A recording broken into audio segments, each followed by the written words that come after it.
Is considered by the US and Israel one of the very first stages in Iran's nuclear supply chain. It was struck in mid-March by the US-Israeli campaign, and it's one of dozens of sites across Iran we've been analysing to see how much of its nuclear supply chain has been wiped out. And the answer is not as much as the US and Israel would like. That university you just saw has been under US sanctions since 2012 for researching and developing weapons of mass destruction. It's a reminder of just how long the US has been tracking Iran's ability to make nuclear weapons. And we found that in these latest strikes by the US and Israel, while much of the production process has been substantially damaged, some of the most important parts of this process, the stores of highly enriched uranium, may not have been touched at all. Let's start at the beginning of the supply chain. Alongside the research, the process starts at places like these, Saghand Uranium Mine, where the raw material, uranium ore, is mined. In recent years, Saghand Mine has expanded significantly. You can see widening pits, growing piles of earth, and diggers. We looked at recent imagery since the latest strikes and found no evidence of damage. In fact, from between the clouds, you can still see diggers operating at the site. So far, this indicates this stage of the nuclear supply chain may remain untouched.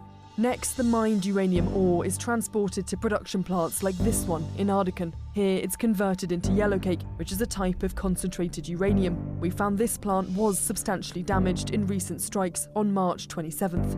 An image taken the following month shows little change, suggesting the Iranians have not rebuilt this site yet.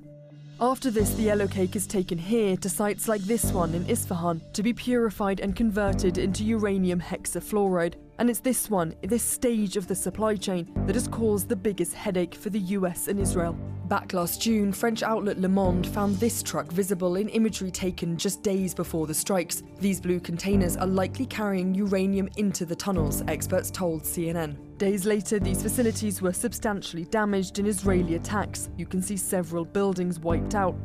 Then, in early 2026, Iran covered over several entrances to these underground tunnels with earth, preventing people from accessing them. Further measures were taken this April when these roadblocks were put up in front of the entrances to the tunnels. It could suggest there still remains something valuable down there. They were not, however, hit in the latest US-Israeli strikes. Even experts we spoke to are unsure why. David Albright is a world-leading expert on nuclear weapons. How much of a risk in the future is that stores in Isfahan Mountain? Well, I think it's a big risk. That's quite a bit of money in the bank. I mean, the amount of enriched uranium they've produced was equivalent to a full years of production of their entire enrichment complex, and is believed to be mostly, and almost all of it, at Isfahan. In fact, the US believes this too, and their demand to remove this uranium has been a key issue in the stalling peace negotiations. And finding out exactly how much is down there is central to determining whether Iran remains a nuclear threat. Katie Pugliese, CNN, London.